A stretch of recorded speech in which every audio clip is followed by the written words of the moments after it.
Halo teman-teman semua, kalian lagi bingung mencari informasi tentang jurusan atau karir perancang industri? Jangan di skip ya videonya karena kalian berada di video yang tepat. Jadi hari ini saya akan memberikan kalian informasi mengenai karir perancang industri yang pastinya akan bermanfaat nih. Yuk langsung simak video ini. Perancang industri merupakan ilmu yang mempelajari proses industri, bahkan tidak hanya ilmu teknik, melainkan ilmu manajemen dan psikologis. Berbeda dengan teknik lainnya, konsep teknik dalam perancang industri lebih bersifat interdisipliner, bukan teknik dasar.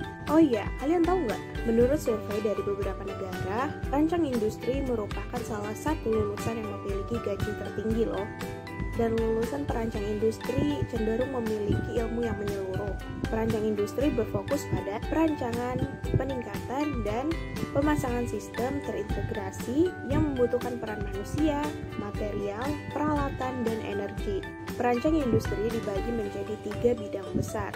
Yang pertama, sistem manufaktur yang mempelajari peningkatan kualitas, produktivitas, dan efisiensi sistem produksi. Yang kedua, manajemen produksi, mempelajari manajemen keuangan, operasional, inovasi, perencanaan, dan pengendalian produksi dan ekonomi teknik.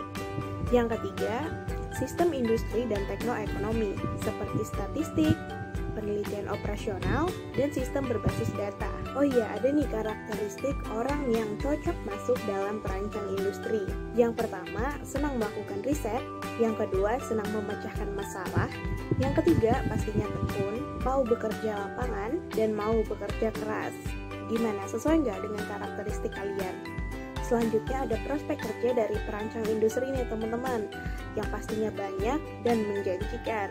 Di antaranya, yang pertama, bagian operasional dan logistik merupakan bagian supply chain management atau manajemen rantai suplai yang memiliki fungsi penting dalam perencanaan, pelaksanaan, dan pengendalian efektivitas dan efisiensi dan informasi hingga titik konsumsi untuk memenuhi kebutuhan konsumen. Yang kedua, bagian personalia atau HRD merupakan bagian yang spesialis mengatur atau mengelola sumber daya manusia dalam perusahaan termasuk proses penerimaan pegawai. Yang ketiga, market research biasanya tergabung dalam sebuah perusahaan agensi yang kemudian disewa langsung oleh klien dan bertanggung jawab penuh untuk menyajikan kebutuhan klien berdasarkan hasil angket maupun wawancara.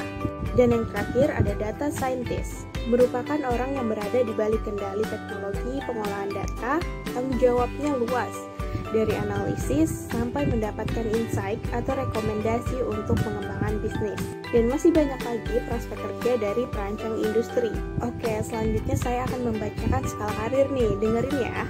Dengan keterangan skala 1 sangat tidak sesuai, skala 2 tidak sesuai, skala 3 sesuai, dan skala 4 sangat sesuai. Pertanyaan pertama, apakah bidang karir yang akan Anda pilih sesuai dengan tujuan-tujuan karir Anda? Yang kedua, apakah bidang karir yang akan Anda pilih sesuai dengan aspirasi Anda? Yang ketiga, apakah bidang karir yang akan Anda pilih menjanjikan kompensasi yang Anda inginkan?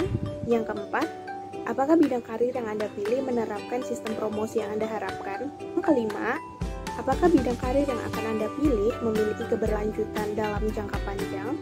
Tentukan skala karir Anda hingga 1 sampai 4. Jika skala karir Anda menempati posisi skala 3 hingga 4, artinya karir yang Anda pilih sudah sesuai dengan diri Anda.